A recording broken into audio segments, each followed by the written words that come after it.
ESPN reporter gives Lakers the Luka Doncic blueprint again. It's an obvious formula, but LA hasn't followed. The Los Angeles Lakers are Luka Doncic's team.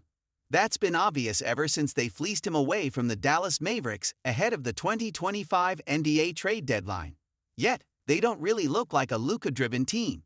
As ESPN's MacMahon relayed on the Hoop Collective podcast, you have to surround Luka with length, athleticism, and some shooting, and they don't have it. All three areas and all manners of defense should be obvious focuses for whenever La reworks this roster, which could happen as soon as this trade deadline, but probably won't. But this blueprint isn't some novel idea.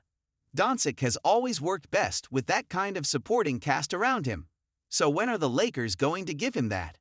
Because his window to win is wide open, so La must operate with enough urgency to reflect that. The Lakers have yet to position Luka Doncic for success. The overlap between what Doncic needs and what LA has provided is nearly non-existent.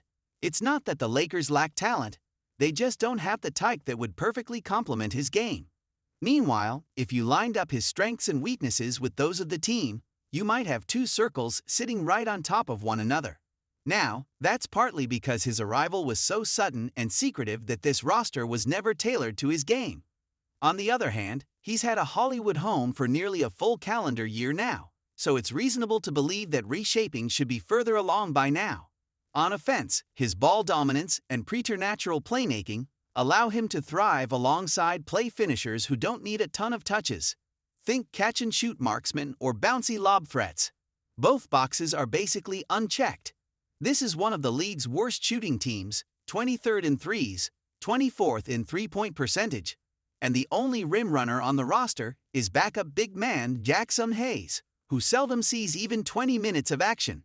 On defense, Doncic's, how can I put this politely? Generosity requires a slew of lanky, athletic disruptors around him. Does that label fit any current Laker other than Jard Vanderbilt and rookie Idao Fierro? Nope, and that's kinda massive deal, since both are such limited offensive players that it restricts their floor time. Doncic's best teammates, meanwhile, are Austin Reeves and LeBron James, both perimeter creators who are most comfortable, and arguably most valuable, with the ball in their hands. The logistical issues sort of speak for themselves here. With Doncic handling the league's heaviest usage rate, there aren't enough touches to spare for his top sidekicks to play to their strengths. And that probably explains why this seemingly uber-talented trio has fit together as well as the proverbial square peg getting jammed in the round hole. Statistically speaking, that group has produced a disastrous -9.8 net rating across 140 minutes together this season, per NBA.com. If the Lakers want Luka to be their problem solver, they have to at least provide pieces from the same puzzle. The entire basketball world understands how a roster should be assembled around Doncic. At some point, hopefully a lot sooner than later, the Lakers will have to start following this obvious blueprint.